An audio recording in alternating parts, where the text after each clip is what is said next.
Привет, друзья! С вами Наталья, мы на моем канале о Турции. И сегодня мы с вами будем готовить пасхальный кулич по традиционному восточному рецепту. Нам понадобится 6 стаканов просеянной муки, 1 неполный стакан сахара, где-то на палец или на 2, в зависимости от того, как вам больше нравится по сахару, полстакана комнатной температуры воды и полстакана точно так же комнатной температуры молока.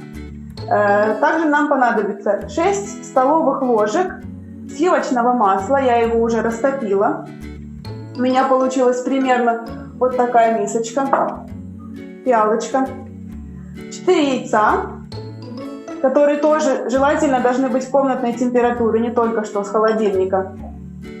Тертый миндаль для украшения. Дрожжи сухие, 1 пачечка, пачка ванилина и самое главное, это наша восточная приправа, которая используется для выпечки, это махлеб. На русском языке она точно так же называется, махлеб. Это у нас размолотая в порошок косточка дикой вишни. Эта приправа используется на Востоке для выпечки. По аромату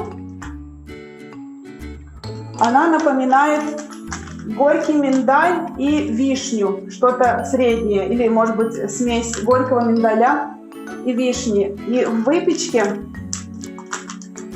она придает выпечке такой очень необычный восточный аромат. Для начала нам нужно активировать наши дрожжи.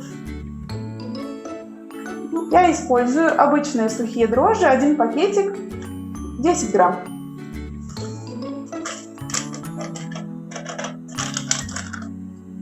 Добавляем воду и сахар.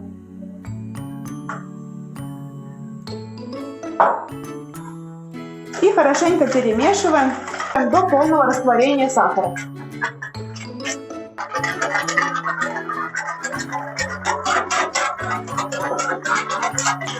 Сахар уже хорошенечко растворился. Оставляем наши дрожжи на 5-10 минут для активации. 5 минут прошло, наши дрожжи активировались. Как вы можете заметить, появились пузырьки. Теперь мы можем приступать к следующему этапу нашего рецепта. В наши дрожжи я добавляю молоко комнатной температуры, растопленное сливочное масло,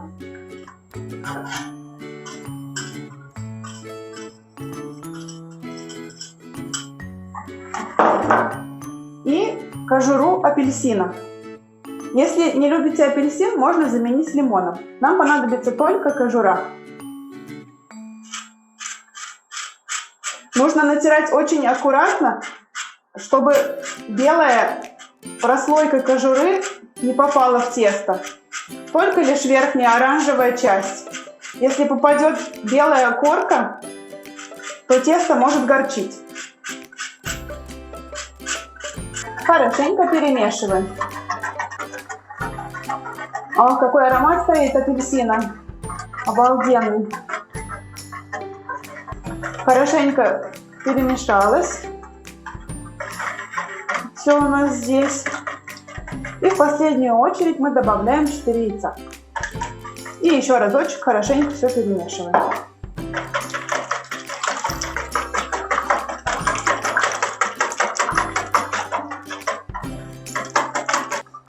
Приятно пахнет дрожжами. Жидкая часть на этом готова. Теперь можно приступать к сухой части. Для этого мы берем муку, которую я уже предварительно просеяла. Добавляем 1 пакетик ванилина.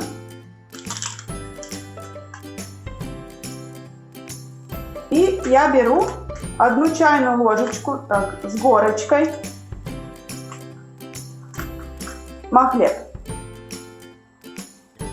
Если не удастся найти махлеб, вместо можно использовать корицу.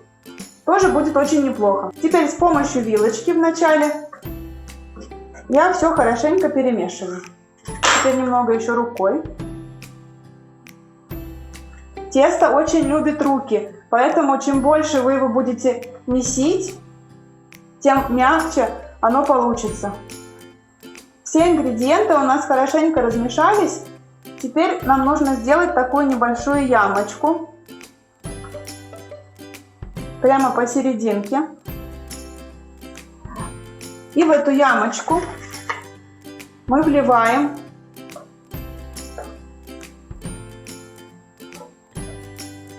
наше жидкое тесто. Мы вливаем нашу жидкую часть. Опять берем нашу вилочку и все хорошенько перемешиваем. Вы подумаете, какая Пасха, какой кулич? Неужели турки празднуют Пасху? Нет, конечно, турки Пасху у нас не празднуют, но поскольку в Турции проживает достаточное количество иностранцев, о чем подробнее можно узнать в моем предыдущем видео, турки уже давно успели познакомиться с нашими куличами и успели их полюбить настолько, что куличи пекутся и с удовольствием едятся в Турции круглый год, а не только на Пасху. Турки называют наши пасхальные куличи паскалья чорей, что в переводе буквально означает пасхальный кулич. Кроме иностранцев, в Турции проживает немалое количество православных турков. Откуда же они взялись, спросите вы? Это частично армяне, которые уже очень давно живут в Турции, и частично так называемые румы. Кто такие румы? Это коренной народ Стамбула, коренные стамбульчане, которые живут здесь, точнее их предки жили здесь еще во времена Византийской империи, во времена Константинополя. И вот с тех самых пор их внуки и правнуки и прапраправнуки остались жить в Константинополе, не поменяли свою веру. И до сих пор, по сей день они живут, потомки румов живут в Стамбуле. И вот таким образом наши православные традиции уже стали привычными, полюбились туркам. Вот как наш пасхальный кулич, например, и стали уже неотъемлемой частью турецкой культуры и турецкой кухни. Турки очень уважительно относятся к празднику Пасхи и всегда поздравляют как католиков, так и православных с этим замечательным праздником. Теперь можно положить наше тесто, взять его на стол и вымесить его хорошенько. Я даже сниму свой браслет, чтобы он мне не мешал. Вымесить его хорошенечко на столе. Тесто получилось отличной консистенции, не прилипает ни к столу, ни к рукам. Но если мало ли вдруг у вас будет прилипать, можно смазать руки и стол немного растительным маслом. Чем лучше вымесится наше тесто, тем более мягким, пушистым и воздушным получится наш кулич. Примерно таким образом нам нужно вымешивать минут 10, не меньше. Живя в мусульманской стране, чтобы не забывать наши традиции и праздники, я стараюсь устраивать праздники дома для своей семьи. Пасха для меня – это тот праздник, который напоминает мне о доме, о моем детстве, юности. Поэтому каждый год я стараюсь печь куличи и использую всякий раз разные рецепты. В этом году я решила попробовать рецепт восточного кулича и поделиться им с вами. Наш кулич будет в форме косички. Но если положить тесто в традиционные формочки для куличей, то получится вполне себе традиционные куличи с восточным необыкновенным ароматом, что придаст свою изюминку вашему празднику. Наше с вами тесто замесилось. Вот получился такой симпатичный колобочек. Нам нужно уложить его в такую миску. У меня это керамическая миска. Можно взять стеклянную. Для чего? Затем, чтобы, когда мы заклеим липкой лентой нашу миску, внутрь не проникает воздух. Лента должна очень хорошо прилипнуть. Поэтому я вот так обматываю прям со всех сторон. Все у нас закрыто. И убираем наше тесто, нашего колобочка в теплое место на 1 час.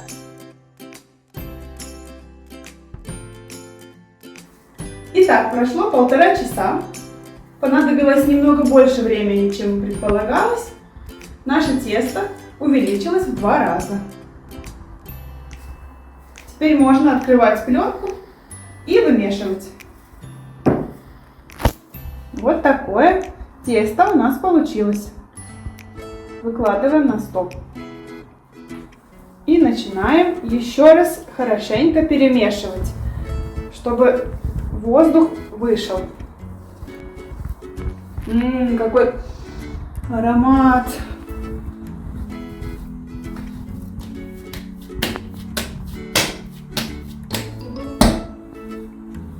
Мы хорошенько вымесили наше тесто еще раз. Вот такое оно у нас замечательное получилось, мягенькое, пушистенькое, к рукам не прилипает, к столу тоже. Теперь нам нужно разрезать наше тесто на 3 равные части. Я это буду делать с помощью ножика.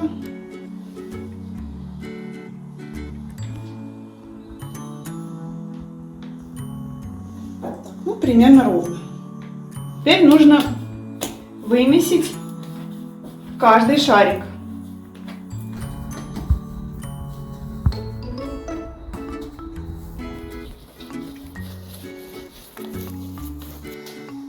Итак, мы хорошенько вымесили каждый кусочек.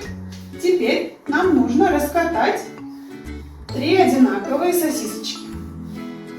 Вот таким образом. Каждая сосисочка будет примерно по 40 сантиметров.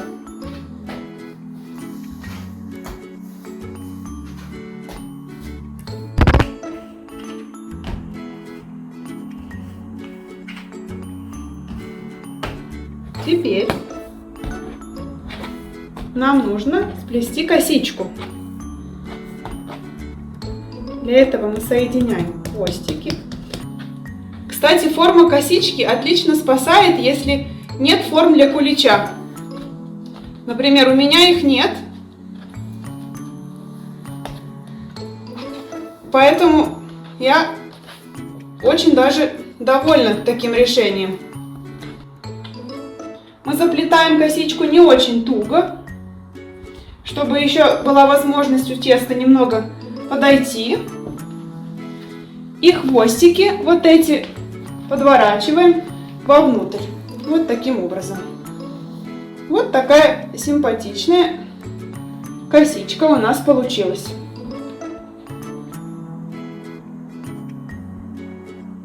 Теперь нам нужно переложить нашу косичку на противень. Я положила на противень пергаментную бумагу. И, кроме того, смазала еще бумагу растительным маслом. Я использую оливковое масло. На всякий случай, чтобы наш куличик не прилип. Накрываем наш куличик полотенечком и оставляем еще минут на 15-20, чтобы он еще мог немножко подойти. Итак, у нас прошло 15 минут, даже чуточку больше. Посмотрим, что же у нас тут получилось. Та-та-та-та! Открываем. Минуточку, кажется, кто-то просится выйти. Итак, с котом разобрались. Теперь можно продолжать с нашим куличом. Вот какая красота у нас получилась. Теперь нам нужно его смазать. Смазывать кулич мы будем желтком. И добавим немножечко водички. Для консистенции. Смазываем со всех сторон. Нашу косичку, нашу паскалью. Вот таким образом. У нас традиционно смазывать куличи белком, а вот на Востоке смазывают желтком. Для того, чтобы наша косичка, наш куличик получился румяным, красивым. А как он пахнет, друзья, если бы вы могли это почувствовать, жалко, камера не может передать. На кухне стоит обалденный запах дрожжевого теста, плюс восточные нотки от махлепа. Это какая-то сказка. Теперь нам нужно посыпать нашу косичку тертым миндалем. Если нет миндаля, можно использовать любой другой орех, который есть под рукой.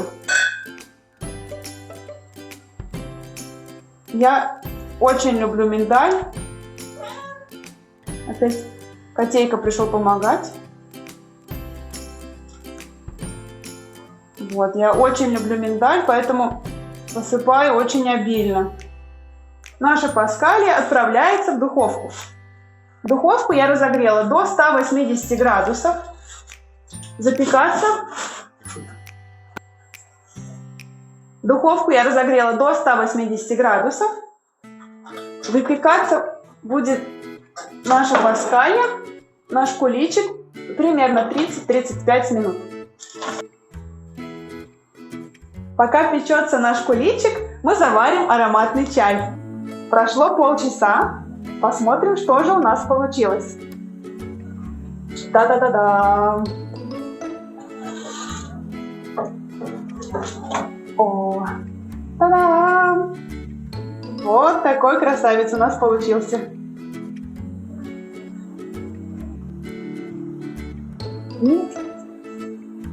О, ароматная.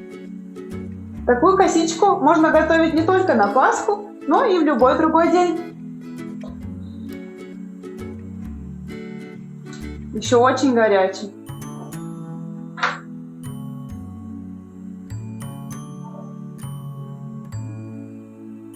Приятного аппетита! Афьет олсун! Спасибо, что досмотрели видео до конца. Увидимся в следующих выпусках.